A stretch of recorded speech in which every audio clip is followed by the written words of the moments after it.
This is the Nephew SDK meetings for February 20th, 2024.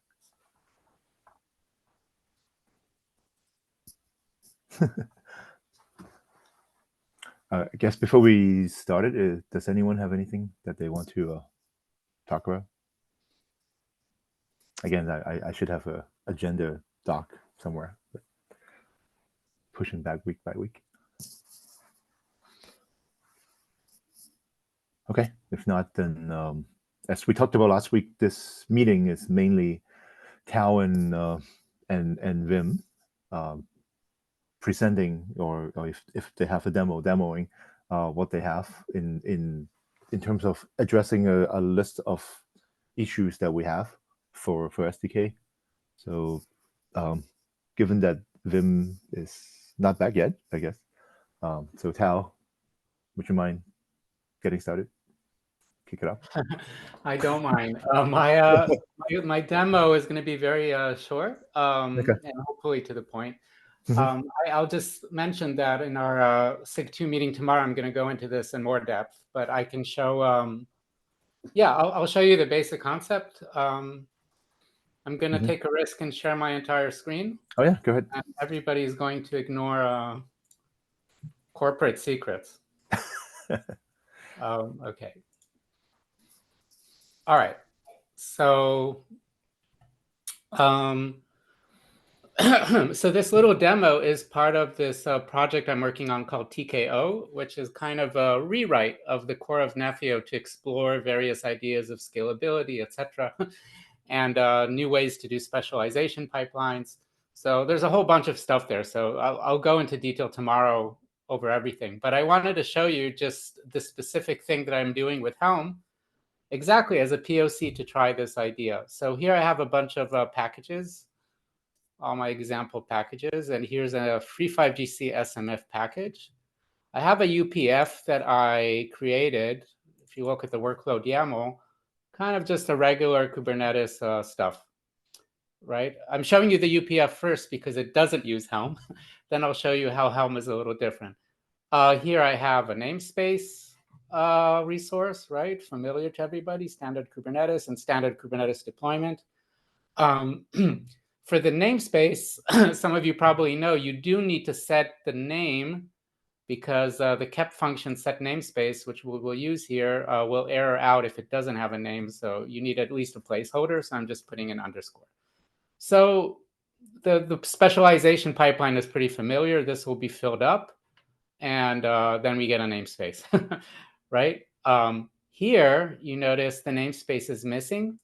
This is okay. The set namespace function will set this. So the set namespace function will set the namespace for all of these intelligently, right? It knows for namespace resources to change the name, and it knows for other resource types that are namespaced resource types, it knows that it should add a namespace metadata here, right? That's very familiar to all of us, right? Let me show you how it's a little bit different with Helm.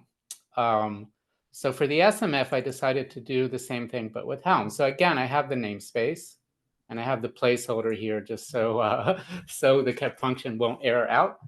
And then instead of a deployment, I have a Helm chart resource, right, under workload.nephew.org. Again, this is a POC. This is not standard Nephew stuff. This is kind of an invention. So the Helm chart, I have to give it a name, but I give it in the spec a repository for the Helm chart and the chart name. And this is where it's interesting. I give it parameters, and this is the values.yaml, right? These are the inputs to the Helm command, right, that it combines with the chart. Now, this is, I gave this demo here because this is such a common use case, right? Almost every Helm chart has as one of its inputs the namespace, right? Where do you want the chart to actually go? Of course, there are charts that might work with multiple namespaces if they're deploying stuff in a few places, but it's very common for a chart to deploy everything it needs in a single namespace, right? And usually there's some sort of parameter called namespace, or in this case, namespace override for this chart. By the way, this isn't a real SMF that I'm deploying. I'm just deploying MySQL. Just I was looking for a ready-made chart that just works.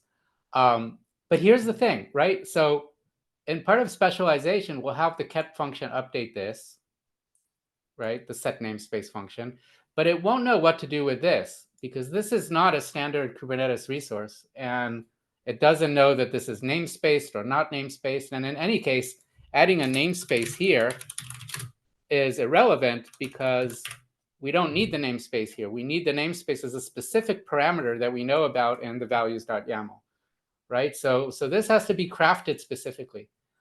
Now here you see the function. I'm jumping ahead a bit, but I wanted to show you the more standard way to do this that we do in FEO right now, and is supported here as well, is what I call push, pushing the parameter in, right? As part of our specialization pipeline, just like we run the ket function here that updates the namespace name, we can also write a ket function that will update this specific parameter, right? Pushing it in.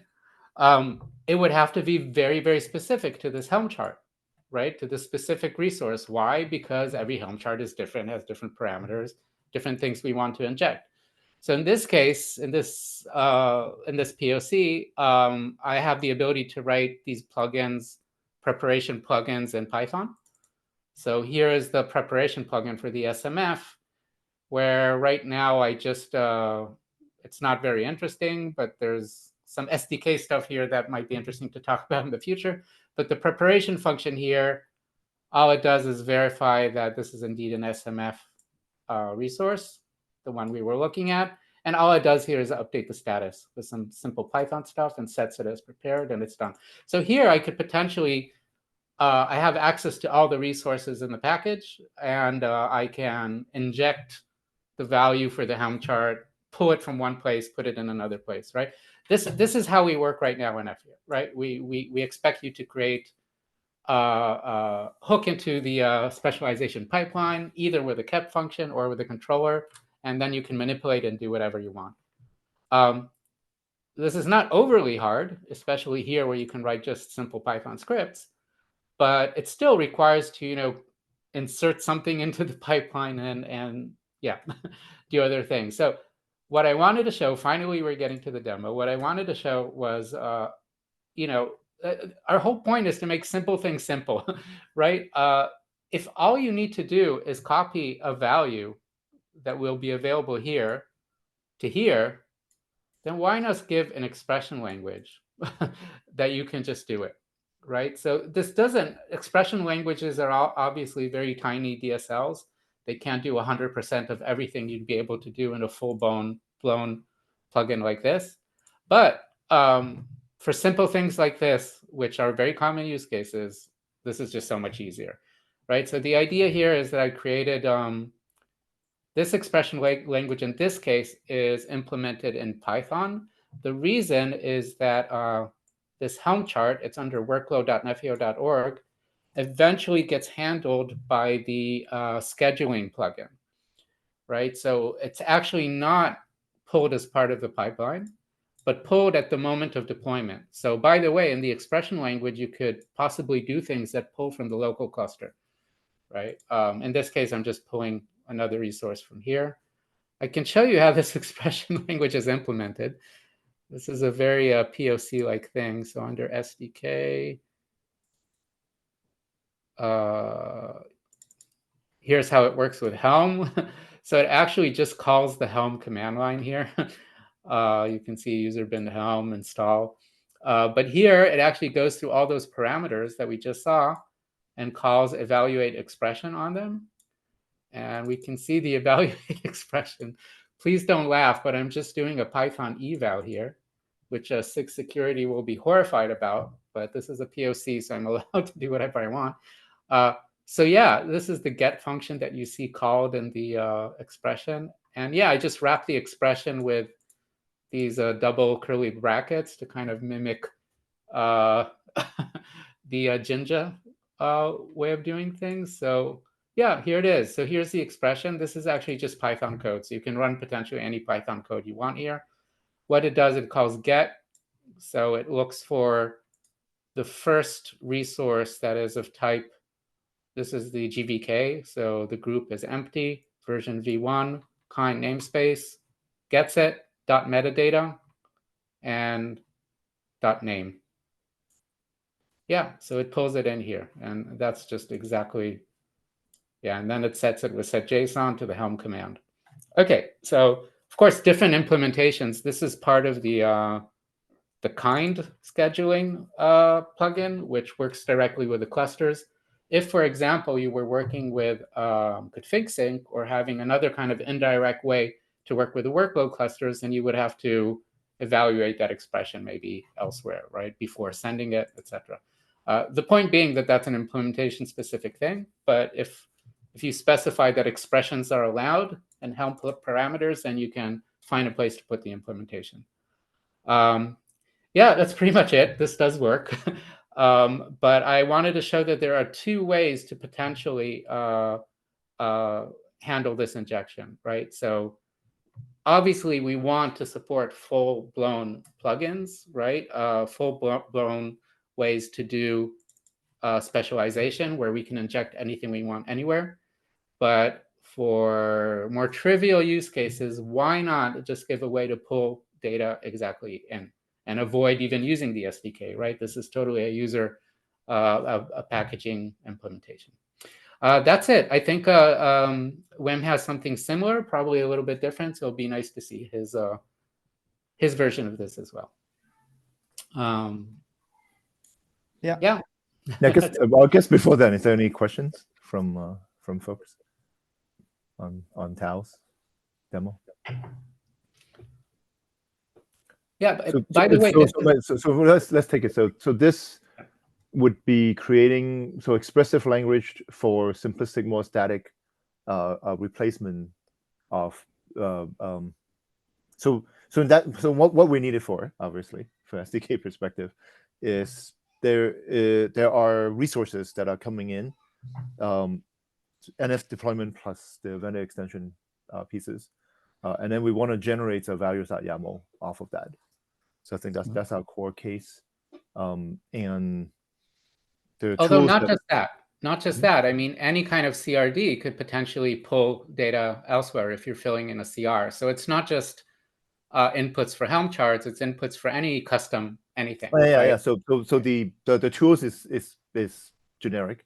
For our particular use is on this case, the replacement are needed because when you get a NF deployment, you get the values of vendor extensions. You want to be able to fill out the values.yaml, and that's the part that filled out the business logic, basically, that the vendors would have to implement, so they can put that in expressive language, or they can write a plugin, as you said. See, I think, Steven, the way I would phrase it is this, right? We have a schema. Let's say the values.yaml could be a schema, but let's say you know the parameters that values.yaml need, right, for a particular Helm chart, right? So they are known upfront. What you do here is basically, so normally in our case, we get NF deployment. That's our hook, right? So we get that. In NF deployment, you have references, you have other metadata, if you will, that you have to consume, and that data is potentially input to that value.yaml file. So what you need with this type of tools is, in particular to the business logic that we have, is first of all, you get NF deployment, right?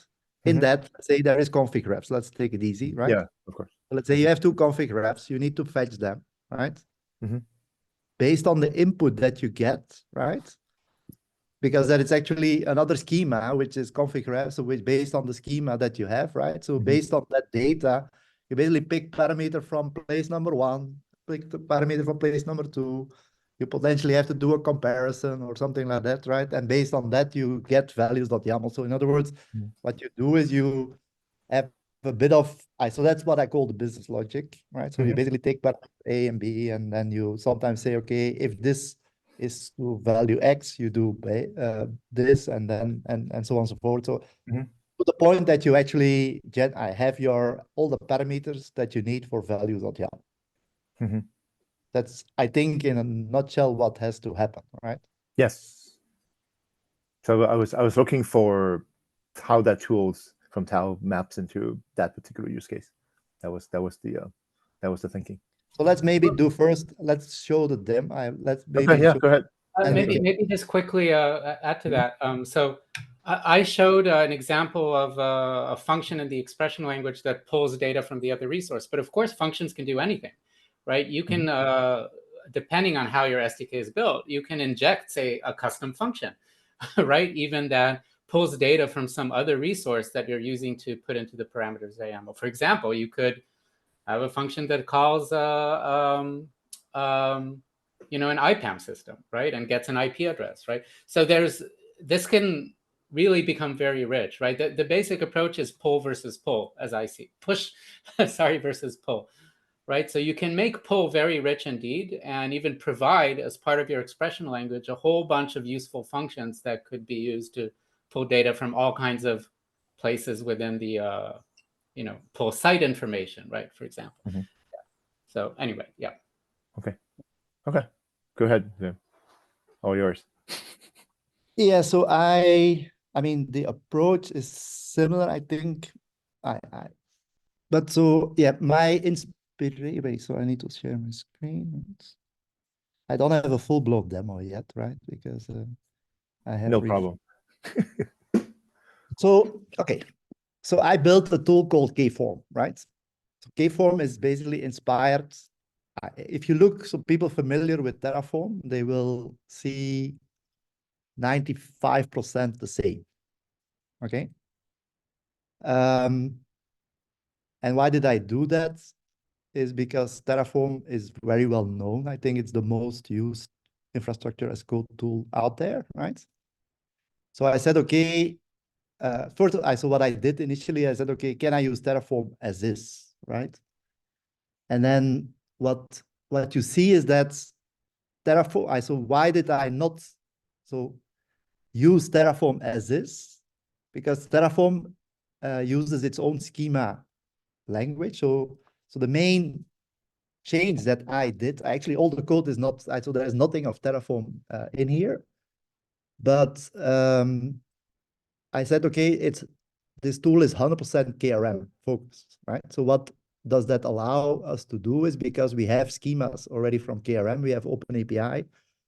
So based on that information, you actually don't need to build another schema to basically do something with a KRM resource, right? So if you have the schema, just use the schema, right? Don't come up with another thing. Now, then, so one of the things that of course you have to do is that, okay, map that logic of Terraform. So if you look on how Terraform works, so I did a few changes. So if you look to Terraform, so they start with what they call a variable, right? Which is actually an input. So they have a few resources which are called, so they have resource blocks, right? So you have resources which is a variable, local, output, module, data, and resource, right? So there's probably a few more, but these are the main ones. And so I basically do exactly the same, right? So if you see here, so I built a demo basically to show the principle somehow on how it works. So in essence, this would be a package, right? So I just made two resources. I put here a workload cluster. So this is our regular resource, right, as is. And there is an input variable file here that you use to customize it. So the way it is built right now is that if you don't put any metadata, the resource that I'm using is what I call an output resource. So that is the thing that is going to be rendered inside of the cluster, or is going to be your output that is going to be used, right? And then, so what you basically do is that you can use input, or you can use actually any resource here that you then use, you can use the data from to actually manipulate something else. So for example, in this resource, what you see is I use input.context, colon 0. So basically, so if you look to the data, so input, so it's basically an input resource. Context is the name, right? You put the first, 0 is the first one. So you could actually build also a list of these resources and basically say, I want And you can iterate over it. So I'll show you an iterator function in a bit. But this is actually, if you look to the syntax that I'm using here, it's 100% Terraform, right? So input.context, and then any data that you see here. So data cluster name. So I basically use example as my input by default, right? So that's here. I also take the namespace, right, from metadata.namespace. So it's basically here it's example. And here I put a revision, right? So I put here some other data. So revision number X, right? So if I go to my example one and I render this, right? I actually get an output with the data changed, right? Okay. So that's fairly simple. So now I can also take, so this is, so if you look to this input.variables, so this is what I call default parameter. So if you build a package and you say, if I have no other context, that's what you're going to get, right? Now, what you can do is you can say, okay, for this context, my cluster name or my revision or my namespace, I want to change, right? So you can basically say, so instead of using the default parameters that are in the package, you can actually get other data. So you see here that I now, based on this input that I received, I generate a different output, but with the same package, right? So in other words, you can change the context that you use to actually manipulate the resources, right? So that's example number one, right? The second example that I was preparing is, okay, that's nice, right? So just the parameter change. I would like to do some more complex stuff, right? So I want to say, take this cluster name, this workload cluster, and then I concatenate and stuff like that. So I'm using the expression language that I use is based on Cell, which is actually a Google based product that is also used inside of Kubernetes for these days. It's used for extensive validation and mutation. So instead of using webhooks, you use these functions. So you can do like mutation logic and stuff like that. So it's actually a very, it's a language like Lua and stuff like that, optimized for this type of behavior, right? So what is nice with that is that you can actually write your own functions. So Cell comes with a huge list of stuff, right? But you can actually add additional functions if you want, similar to how you do in like Go templates and stuff like that. And so you can change the context on how it works and stuff like that. So here, for example, I wrote my own function, which is a concatenation. So it was not available. So it basically, I want to concatenate the strings that I'm getting here, and I want to separate it with a dash, right? So if I move to example number 2, right, and I do that, so you can generate the context, and now you see that my name is basically a little bit more complex, right? So then the next question is, okay, so if you look to Terraform, they have a context of, for example, so they have this, so you can actually build for loops, right? So let's say I want to have a count. So that's the attribute that Terraform uses to do iterate. So let's say a for loop, right? So they have two attributes. One is count. The other one is for each, right? So I use exactly the same names because for people familiar with Terraform, they will be very familiar with that thing. So what I'm doing here is, so you can basically use additional annotations like these additional attributes. And so I can, for example, say I want to have a count, which is then variable, and I want to generate data. So what happens is, people familiar also with Ansible and Terraform. So count is a keyword that is then, count.index is basically the number, right? So you have access to the iterations that are happening under the hood for you, and you can use them to actually manipulate your context, right? So if I would use this example, right? So what I'm doing right now is I generate 5 of these resources, right? And I change the name using that index and stuff like that, right? So this all comes out of the box. You don't have to build any new logic, no functions and stuff like that, right? And then what you can also do, for example, the last example that I have, you can actually build conditions using that terminology. So for example, count here so this resource, so if this data is set to VLAN, I want to render this resource. If not, I don't, right? So you can actually change so there is some, so basically you have both conditions, you have iterations, and you have manipulation functions to actually see whether this resource has to be rendered or not. So if I change to example number 4, right, you actually will see that, okay, I don't generate this resource. Why? Because I think I had my attachment type was none, right? So if I change it to VLAN, I think you see that now output is rendered, right? So you can do all these type of things, right? What I did not show here, so there is other 2 very nice attributes that I didn't have here. So one is you can actually fetch a resource, or you can actually set a resource. So there is this concept what in Terraform called data and resource, right? So basically when you do data, you actually do a get. So you basically get a resource. So you could, for example, get the config ref, have that data, and then use. So for example, if let's say you say, I put a resource called, so the way that would work is you would give it like input parameters. So the type that you give it would be data, right? You put the same thing. So it will go out to the Kubernetes cluster using a provider plugin. And the nice thing with that provider plugin, it's you only need one because it's all KRM based. So you don't actually have to write any provider at all.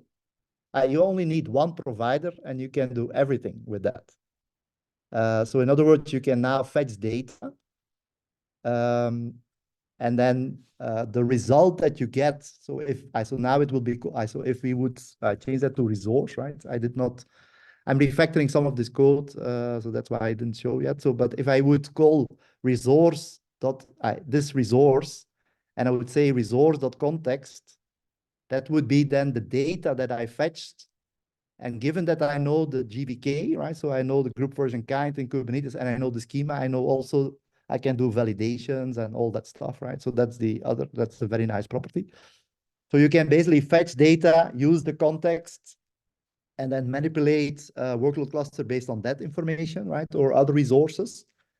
And so that's one nice attribute. The second nice attribute that you have is you have mixins, which is a property that you, for example, to give you an example, is we need to get an IP address, right? So to get an IP address, we have an IP claim, right? So you basically write an IP claim and you set some attributes to it, right?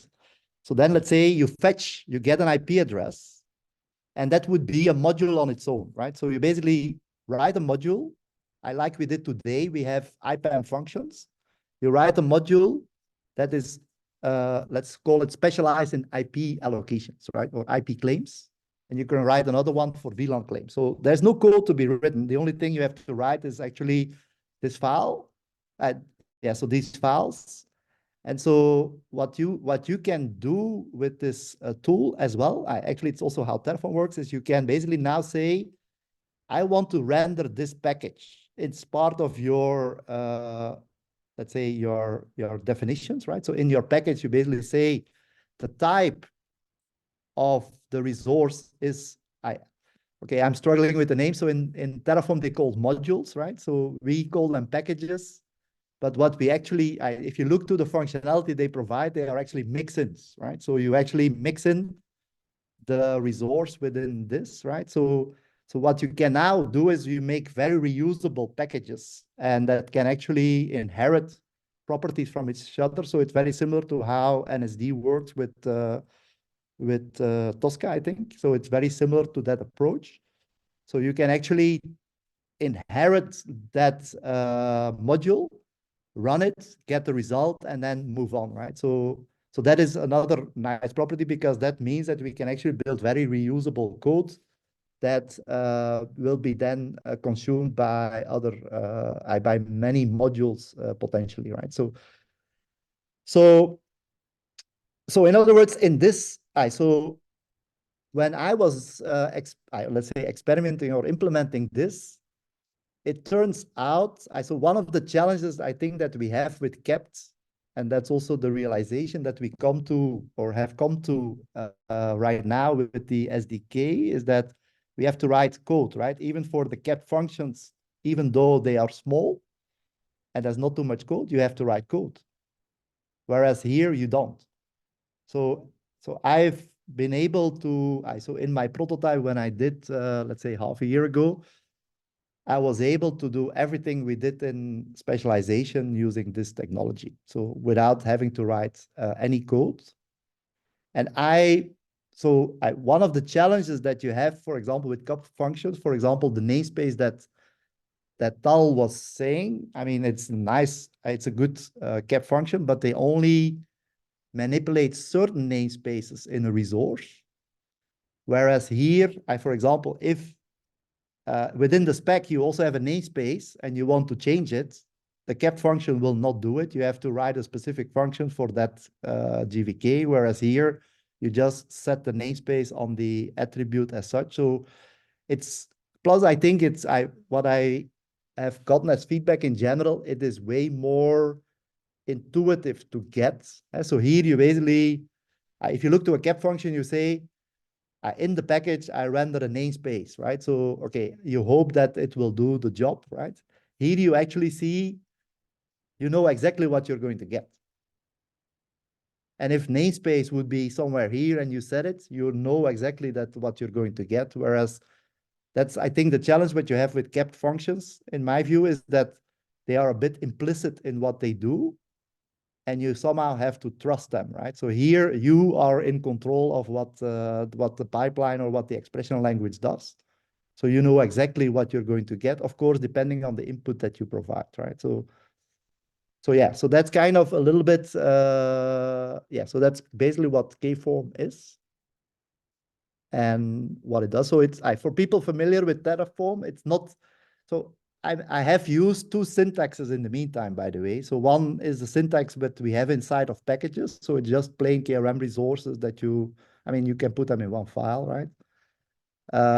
You could also use another syntax, right? So where they are mapped together, but in essence, they are not anything different than what you see here. It's just a way that we structure the data. If you look to how this is rendered, so this basically builds an own dependency tree between the resources. So it actually knows the dependencies that it has. So for example, if you write another resource that has, that is dependent, for example, let's say you put here another resource that uses workload cluster as the input for the next stage, you actually see that you first need to do this, and then the next one. So it actually builds a DAG under the hood and it executes it as is. So it actually, yeah, does all the dependency management that you have between the executions and stuff like that. So, but that's basically also how Terraform works, right? So from that point of view, it's very similar. I don't use any code of Terraform. It is all mine. But yeah, it works pretty much the same as Terraform. From a, let's say, a consumption point of view, so the main difference is because I use only KRM as input, that it makes a lot of things way simpler compared to what Terraform, because of the fact that they have their own schema definitions. So you have to remap everything that you have. There is some global plugins of Terraform as well for Kubernetes, but they don't do any schema stuff. So in other words, you don't benefit from the real schema. So I did, in the implementation under the hood, I have done some changes to leverage that whole OpenAPI framework to help in schema validation and stuff like that, which is very nice. So that means that once you write or you have an API using KRM, you just basically have to say, actually, the idea is that we actually fetch the schema automatically, right? Because you know them when you define your file, you can actually fetch them dynamically. So I did not implement that so far, but that's my thought, because then you can just leverage whatever is available on the market. And you don't have to write any code additionally. So that's it. Oh, thank you, Wim. Go ahead, Fiacre. Sorry. Cool, thanks. Yeah, you probably answered it already, but in terms of the inputs, so like this example is trivial, but you've one inputs and a workload cluster resource. But what's the scenario then if you have like I'm thinking of a cat package or like a package of KRM resources, and you had to, you had substitution values in a lot or all of them. Yeah. Would you define all of those inputs in a single input vars, in a single config map? You have a choice. I can see that getting quite complex, right? If you have this thing doesn't care basically, Fiacre. So in other words, if you have 5 input files, right here, you can split them up in pieces. And so I just show here one, right, just to get the basics. But you can split in as many as you want. I don't care. Okay, and then it would then iterate. I don't know. Is this within the script there? Is this what do you run? You see, the way it works, it's very simple, right? So I mean, under the hood, how it works is like this. I use the config map. By the way, this doesn't have to be a config map either. So you can use any resource that you want, right? So you could use here nephew.org, blah, blah, blah, right? So I just use here a config map as an input, right? In essence, how it works is this resource, right, which you are going to run. So let's say you create another resource here, right? Workload cluster, and here you say, I want another one, right? Cluster 2 or something like that, right? Of course, you probably need to give it another name, probably, right? Because otherwise they clash, right? So input context. Let's say let's take an example here. I create 2 input variables too, right? And this I give context 2, right? And this I give context number 1, right? So context and context 2, right?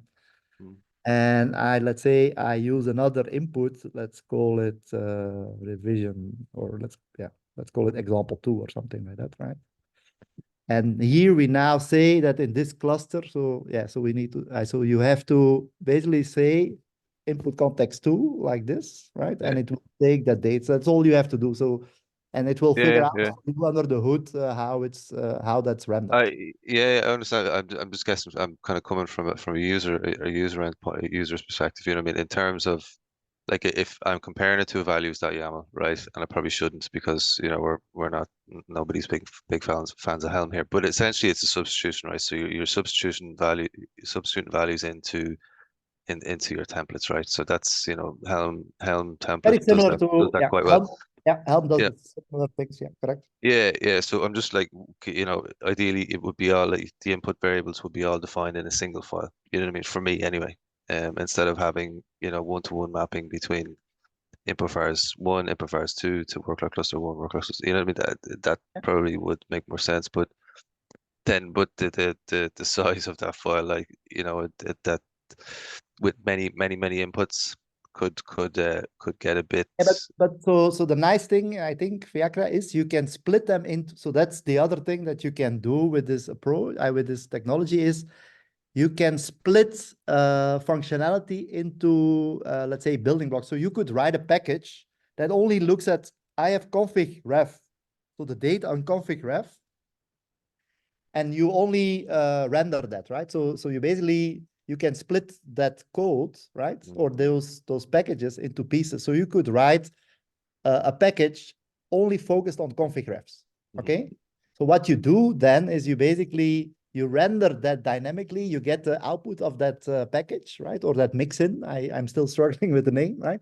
And then you go further. So in other words, so the technology allows you to split your code or your expressions or whatever you call this stuff, right? Into let's say, individual packages that do one thing and they are focused on that one thing, right? Yeah, So yeah. as such, you get very reusable code, right? Or packages, if you will. Oh yeah, do one thing well, yeah. And just on the output, then is it by default that it would all get pumped into the one YAML file? You have a choice here. So this is the other, I think, nice tool thing with the tool.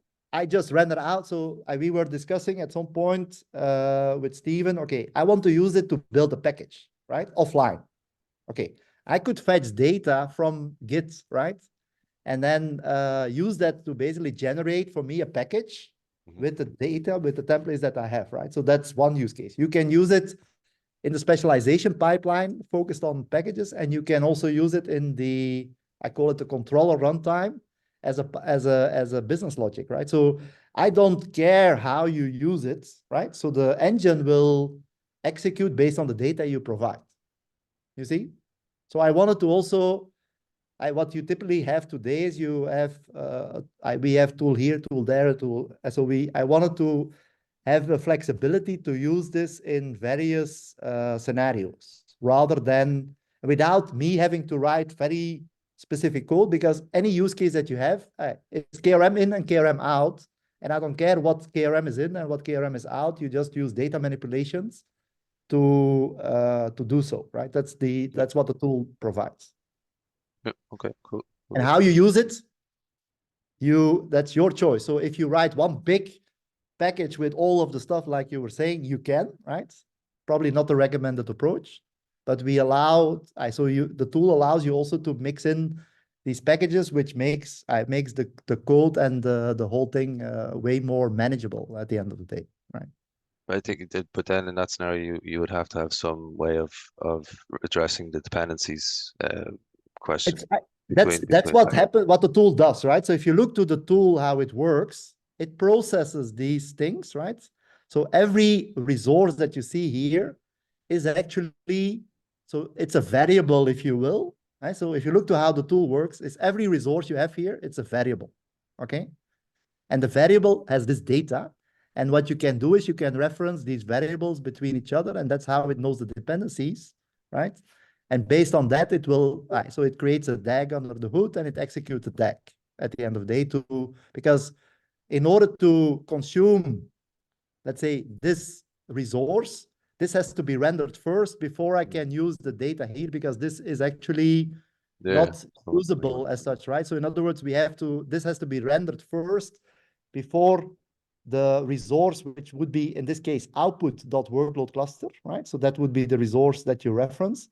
And then you have to render it first, and then you can use the result of that into the consequent, let's say, functions that are, or things that are running. So the tool does that for you. That's basically what the tool does. At the end of the day, it renders the syntax. It through the expression language changes these results. So also, for example, if you write this thing, right, and your dependencies were not correct, the tool will tell you, right? So for example, if you have a reference that cannot be resolved, you will see that the tool will give you an error, right? So the way it works is that it takes the data here, it parses it, it checks for, is it syntactically correct, and can I do all the dependencies that you have put in place, can I resolve them? If not, I'll throw you an error, right? And once that is perceived to be okay, you'll have a DAG, right? And then you can execute the DAG, basically. So that's how the tool works. So the tool works in two stages. One is parsing the data to see whether it's syntactically correct and whether all the dependencies are resolvable, right? And once we have that, we have a context, in an execution context, as I call it, and then you basically execute that. Cool.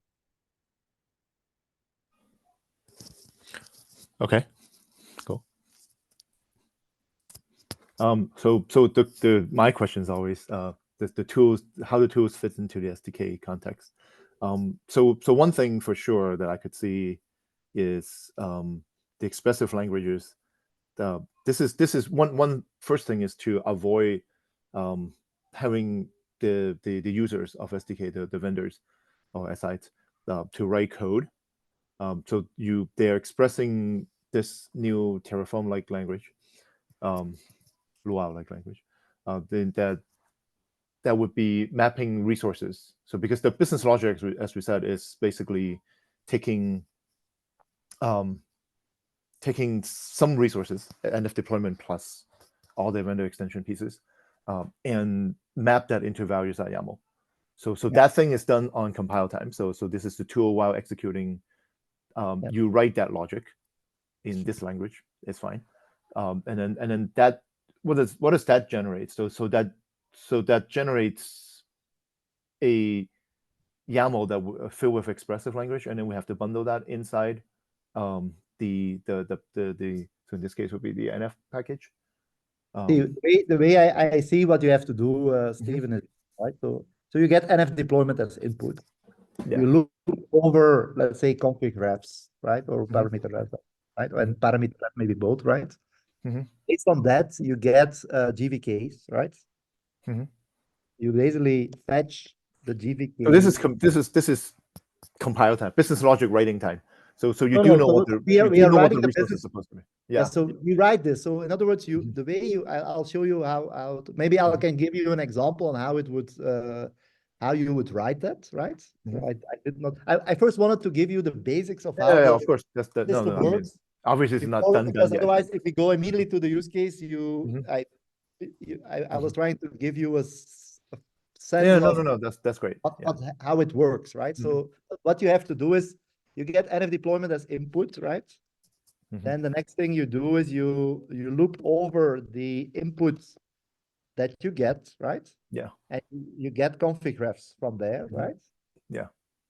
Right. Then you basically fetch them. So this is a resource called data GVK, right? And you get based on the config ref that you identified, you basically fetch it. Okay. Then you get new resources, right? And that let's say the result is the output is values.yaml, right? Right. You're right.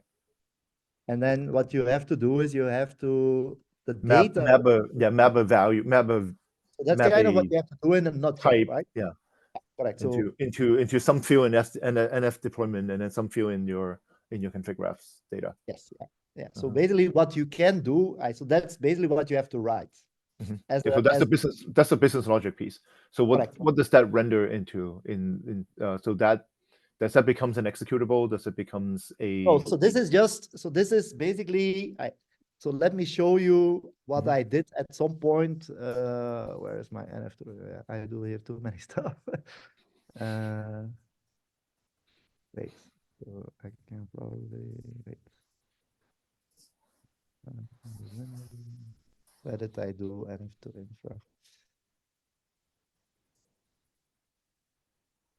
I did not prepare that use case, I think, properly, okay. but I'll show you. Where's the here? Here. Is it here? Okay. For example, here, so this is where did I? No, I don't have. This is not a good example. See, this is the Terraform. So this is the other syntax that I was experimenting with at some point, right? Which is very much Terraform, way more Terraform alike, right? So you actually define resource and this and that, right? But I moved to plain KRM, but I hear at the back it's still KRM. So this is actually more Terraform syntax, right? But it's the problem with this is that I see is that for people with native KRM resources, you have to manipulate it a little bit, which I think is a bit counterproductive. But what in essence you do is you could write a config map, right, like this. And this is where your resources are, right, based on with the manipulation data, with the substitution and the expressions and stuff like that you need. Okay, so you could write it into a file which basically lists resource 1, resource 2, resource 3, resource 4. That's your business logic. That is what you are when you write your SDK. That is the config map, if you will, that you supply to that to that SDK. So that's your business logic. So when you supply to the NF runtime, what it will do is it will render. So like I'm doing the syntax validation, it will render this data and builds a DAG. Okay. And it hooks itself towards your NF deployment. So NF deployment is your hook into controller runtime. And then you hook this execution context to that hook, to the watch, if you will, right? Okay. So when do you have to, you still have to write the reconcile code to hook No, I mean, wait, so you have to write. So actually I have I actually built something that does this exactly, right? Which is, I don't know whether you remember, but a year ago I presented function runner, right? Which is very similar. So instead of using Kform as an execution engine, it was using functions. So each of these steps was a function. The problem with that is you still have to write code at the end of the day, right? So the functions have to write code. So here it's the same concept. The thing is that you hook your execution context to the watch, and then NF deployment is the same as my input.variables that I showed. So that's your input. And then it basically executes the DAG, right? So it executes it. It will fetch the resource, and then until you have an execution thing. So, but what you have to do is what I do is I wrote on top of controller runtime a small reconciler on which you basically give that execution DAG, right? So the DAG, the execution context that I said, that's what I provide to it. And how do you get that? Via the config map that you provide. So what the tool does, it parses this thing, it builds a DAG, and then when you run your operator, so that's what happens. And then if that parsing is successful, if it's not successful, you get a failure, right? So you will not be able to run this operator, you will get a log, right? But once it's executed, so you have an execution context. And then when every time you do a watch in the controller runtime, so when you get an update or you get the resource, right, the execution context will run, and it will render, let's say, the values.yaml config map that we need to execute the Helm chart, right? So that's how you have to see it. But so we would have to write that controller runtime library once, right? That just takes in an execution context from the DAG that we generate, and then it just executes. So the code is actually, it's 20 lines. It's very simple. Okay. So your DAG, the DAG you generated would be bundled in a package. So what the DAG you generated so is basically you more supply YAML a format, config map. So the simple. So you supply a config map to the operator. What the config map does is it will generate it will actually run the syntax of Kform, if you will, right? So it basically runs Kform syntax, and it will generate a DAG, so that code will automatically hook it to the reconciler.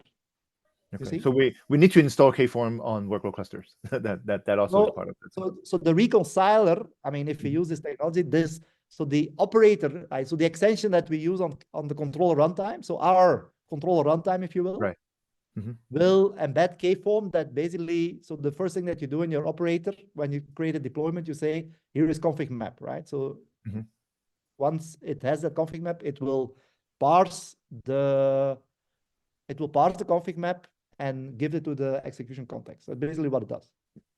Okay.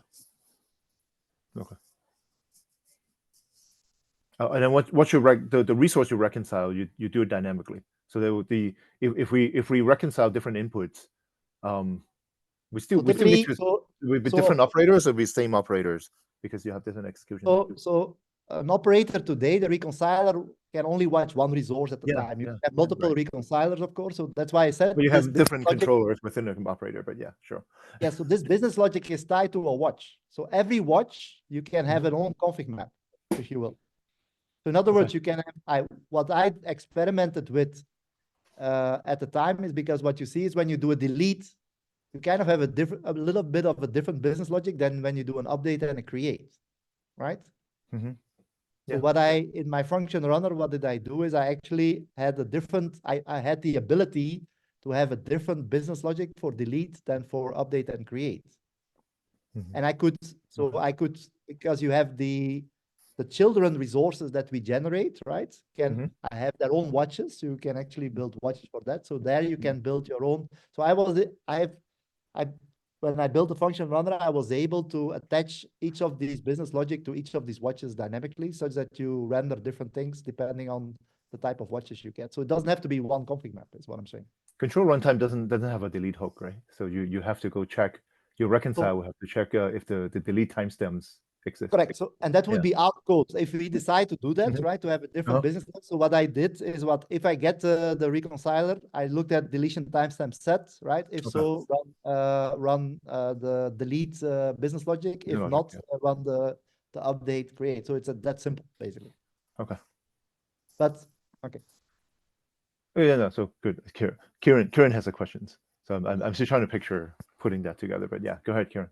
Sorry. I did have a question, but then Liam found it out of band. So I was wondering, was this in the field experimental? We could have a look at it and play around with it. But it seems it's in your own GitHub repo, I guess, is it? At the moment, it's my own code. Yeah, so I will have to, I'll have to get you access to the thing, right? Yeah. So I'll work on that. Yeah. Yeah, because and then you said last week that this also does packaging.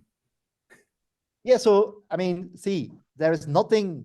So you could write the logic to say, like fetch a CRD from this Git, right? Repo, and then you write a deployment with a set of input, right? So it's not any. There is no difference when generating a package. Yeah, right. We just have to find the right primitives that we need to do so. You have to find the right set of CLs and things that get bundled in that one package. Yeah. It's as simple as that, basically. You just have to say which resources do I need, which parameters do I get, are they static, are they dynamic, and if so, you write the expressions that you need to do so. Okay. Yeah, that seems like a good thing to experiment on. Yeah. I mean, overall, for the SDK subteam, to see, to leverage this and see, how. The thing is, I really like the front end, obviously, to users. And it's very, very little they have to. Well, I mean, it's a new language per se, but then it's not. I mean, it's Terraform. So the language. Yeah. So I mapped it a bit, okay, in KRM, right? So, but the language itself, right? So there is a bunch of attributes here that I didn't show. For example, you can have a depends upon.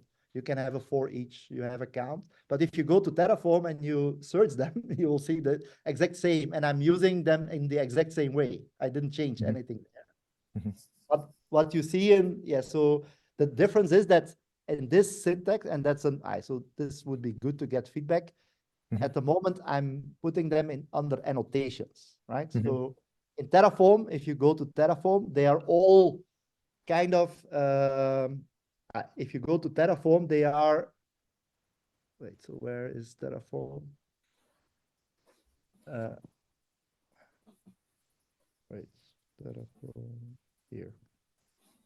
So you see, so here for each, I've used the exact same meta argument. So you see here count, provider, lifecycle. So all of these arguments are the same, right? So I haven't changed any of this. So people familiar with Terraform, that's why I use Terraform as a base, because I believe although the structure is a little bit different, the behavior, so the context is exactly Terraform. So the people familiar with Terraform will be very familiar with this, although it's a little bit packaged differently. So that's why I decided to use this approach. So for example, modules is the thing that this is the mix-in, right? So, but each of these, where is a good resource, to tap upon, right? And there are, I don't find a good resource in here, may change or something like that. Yeah, here you have to go to the video, I guess, right? So here, I'm not going to play it, but if in the last tutorial, you could. Sorry, I will not. Yeah, so here you see, so the syntax here, so this is HCL, right? So they have two formats, is JSON and HCL. So it's more optimal here, right? But I use just KRM as this, right? But the way it's, so this AWS instance and app server, so this is basically, so if you would reference this resource, it is basically So in this case, it will call AWS instance.app server, right? Mhm. So, and yeah, so it's syntactically it's the same, basically. Mhm. So that's the why I focused on this. So variables for me is inputs. So you say that's input variables. So I changed the name to input for the time being, right? But here you see, are they here doing expressions? They also don't. Yeah. Yeah, I have a good example here, but so it uses the same thing under the hood, basically. So, but my implementation is not Terraform, but I don't use any of the code of Terraform, but I use just the concept, or the flavors. Okay. Yeah, I don't find a good here var.instance name. You see, var is what I called input, right? And then instance name Right. is the name of Yeah. the resource, basically. Yeah, So, your context. yeah, That's the it's big- what I call context. Yeah, but you can. So I don't care which names you provide, right? So they just have to be unique at the end of the day. So that's one thing. But the syntax validator will complain. Okay. If you don't do it. So, but that's the same with Terraform, by the way. Yeah. Yeah. Okay. So as Kieran said, if you have preliminary stuff that you can check into experimental, one thing that I would like to try is to at least put the UPF, the FreeBSD UPF, and see whether or not I can generate from NF deployment. UPF actually doesn't even have any render extensions for us. So and map it into values.yaml. That would be a good thing to do. Yeah, correct. XWLC. So Any this week other? I'll have a look at it. Yeah. Yeah. So 5 minutes over. So anyone has anything else for Tao or Wim?